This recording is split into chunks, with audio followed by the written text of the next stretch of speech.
Okay, so I need to tell you something. Last Tuesday, I opened my brokerage app and my portfolio was down 19%. 19. And my first instinct, my very first thought, was sell everything. Move it all to cash. Just make the pain stop. I did not do it. But I came this close. And I know I am not the only one. You are definitely not the only one. And here is what is wild about that moment, Patrick. Your brain was not making a financial decision. It was making a survival decision.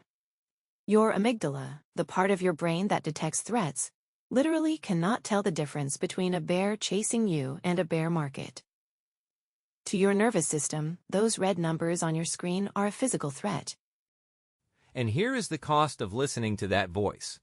According to the Dalbar study, the average investor earned just 3.69% per year over the last 30 years. The S&P 500 returned 10.2% over the same period. That gap, that 6.5% difference compounded over a career, costs the average person roughly $600,000 over a lifetime. $600,000. Because they panicked. $600,000. That is not a rounding error. That is a house. That is a retirement. That is generational wealth, gone because your brain treated a temporary market drop like a permanent emergency. So today we are going to break down exactly why your brain does this, what the actual data says about market drops, and 5 specific techniques you can use to stay calm when your portfolio is bleeding red. Because this is not about willpower. It is about having a system. And every single technique we are going to share is backed by data. Not opinions, not vibes. Data from decades of market history. But before we get into it, be honest. When was the last time you panic sold something? Or almost did? Drop it in the comments. No shame here. We have all been there. And if this kind of calm, evidence-based approach to investing resonates with you, hit subscribe. We go deep on the psychology of money every week.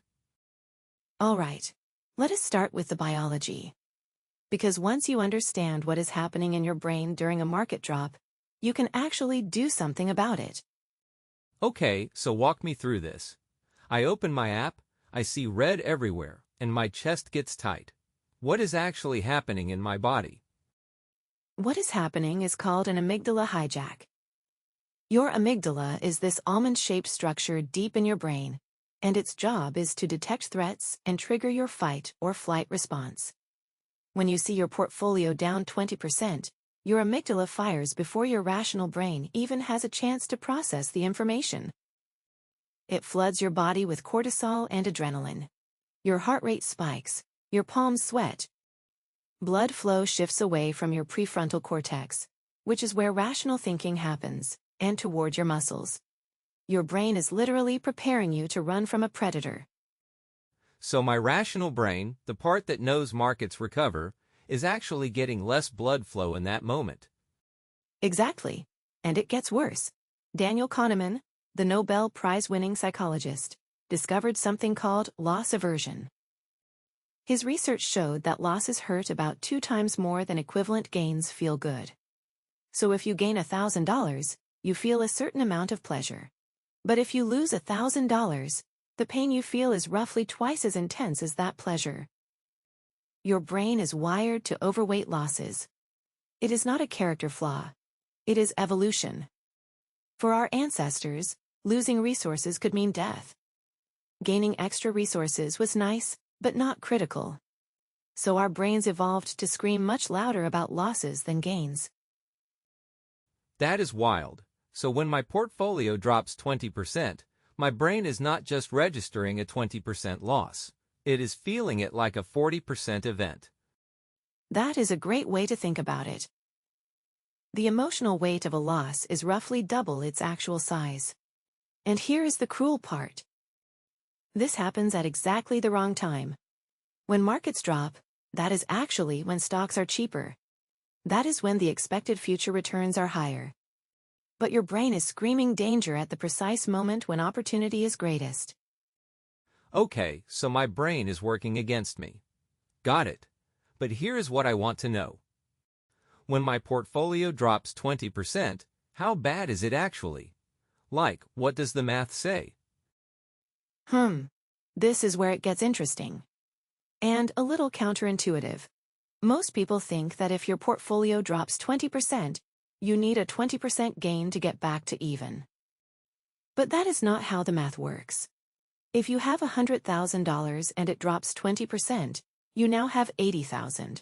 To get from $80,000 back to $100,000, you need to gain $20,000. $20,000 divided by $80,000 is a 25% gain. So a 20% drop requires a 25% gain to get back to where you started. Not 20, 25. Okay, that sounds scary. 25% is a bigger number than 20. But how long does that actually take historically? This is the part that should give you enormous comfort. I went through every single time the S&P 500 dropped 20% or more since 1929. Every bear market, every crash. The 1929 crash, 1973, 1987, Black Monday. The dot-com bust in 2000, the 2008 financial crisis. The COVID crash in 2020. Every single one. And? Every single one recovered. 100% of them. Not most. All. And the average recovery time was about 14 months. 14 months from the bottom back to the previous high. Now, some were faster. The COVID crash in March 2020 recovered in just 5 months. That was the fastest bear market recovery in history. Some were slower. The 2008 financial crisis took about 4 years to fully recover. But the average across all of them is 14 months. Wait, every single 20% drop in almost 100 years of market history recovered. Every one? Everyone. And here is the zoom-out technique that I think is incredibly powerful. Take any 20% drop and look at it on a 30-year chart. You know what it looks like? A blip. A tiny dip in a line that goes from the lower left to the upper right. The S&P 500 has gone from about 100 points in 1980 to over 5,000 points today. On that scale, even the 2008 financial crisis, which felt like the end of the world at the time, is just a small valley in an enormous mountain range of growth. That is the thing, though. In the moment, it does not feel like a blip. It feels like the end of the world. So how do you actually stay calm when your body is in full panic mode? Well, this is where we move from understanding the problem to solving it. And I want to share something Warren Buffett said that I think captures the entire philosophy. Be fearful when others are greedy and greedy when others are fearful. That sounds like a bumper sticker, but it is actually a complete investment strategy. The question is, how do you execute it when your amygdala is hijacking your brain? The answer is, you need systems. Not willpower. Systems. Systems over willpower. I like that. Because willpower fails when you are stressed. It always fails when you are stressed. That is the whole point. So here are 5 techniques. 5 systems you can put in place right now, before the next drop happens, that will protect you from your own brain. All right, let us hear them. Technique number 1. The Portfolio Lockbox. This one is simple but powerful. When markets drop significantly, delete your brokerage app from your phone. Not forever, for 30 days. Just remove the temptation to check. Because every time you check your portfolio during a crash, you are giving your amygdala another trigger. You are reactivating the panic response. A Fidelity study found that their best-performing accounts belonged to investors who were either dead or had forgotten they had the account. I am not joking. The less you look, the better you do. Wait, dead people outperformed active traders? That is both hilarious and deeply humbling. It is. And it tells you everything about the cost of activity. Every time you check, you are tempted to act. And action during a panic is almost always the wrong move. So delete the app. Put a 30-day lockbox on your portfolio. You can always re-download it later. Okay, What is technique number 2? Technique number 2. The written plan. This is the most important one. Before the next market drop happens, you write down exactly what you will do when it does. You write something like, if the market drops 20%, I will not sell. I will continue my automatic contributions. I will not check my portfolio more than once a month. You sign it, you date it. You put it somewhere you will see it. Because here is the thing. Decisions made in calm are almost always better than decisions made in panic. Your written plan is a message from your rational self to your panicking self. A message from your rational self to your panicking self. I love that framing. It is like a letter from sober you to drunk you. That is exactly what it is. And research on pre-commitment devices shows they work. When you make a decision in advance, you are far more likely to follow through than if you try to make the right decision in the heat of the moment. All right, number 3? Technique number 3. The contribution boost. This one flips the script entirely. Instead of selling during a drop, you increase your contributions. Think about it this way. If your favorite store had a 20% off sale, you would not run out of the store screaming. You would buy more. Stocks are the only thing people refuse to buy when they go on sale. So when markets drop 20%, that is a sale. Increase your 401k contribution by 2 or 3%. Set up an extra automatic transfer to your brokerage account. You are buying the same companies at lower prices. That is not brave. That is just math. Stocks are the only thing people refuse to buy when they go on sale. That is such a good way to put it. We would never do that with anything else. Never. And the math is powerful. If you invested an extra $500 a month during the COVID crash, in March and April of 2020, those contributions would have grown by over 70% in just the following year. 70%.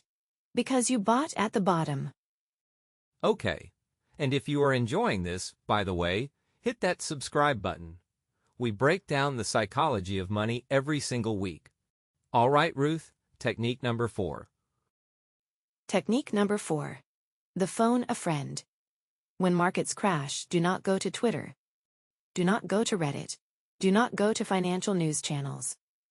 Those places are designed to amplify panic. They make money from your fear. Instead, call one person you trust who is rational about money. A financial advisor. A friend who invests calmly. A family member who has been through market cycles before. One calm voice is worth more than 1,000 panicking strangers on the internet. That is so true. I made the mistake of going on Twitter during the last drop, and within 5 minutes I was convinced the entire financial system was collapsing. Then I called my uncle who has been investing for 30 years, and he just laughed and said, "Oh, this again." Oh, this again. That is the voice of experience. Someone who has seen multiple crashes and knows they all end the same way. With recovery. That perspective is invaluable during a panic. All right. Technique number 5. Technique number 5. The historical anchor. This one is physical. I want you to write on a card or a sticky note the following words. Every crash in market history has recovered. Average recovery time, 14 months. Keep that card in your wallet. Stick it on your monitor. Put it on your refrigerator. When the next crash comes and your amygdala is screaming, pull out that card and read it. It is a physical anchor to historical reality. Your emotions are telling you this time is different. The card reminds you that it never is. Every crash in market history has recovered. That is the fact your brain needs to hear when it is in full panic mode. And here is why these 5 techniques work together. The Portfolio Lockbox removes the trigger. The written plan gives you pre-made decisions. The contribution boost turns fear into opportunity. The phone a friend gives you external rationality. And the historical anchor connects you to data when emotions are overwhelming you. Together, they are a complete system for surviving market drops without destroying your wealth. Okay, so we have the biology, we have the math, we have the techniques.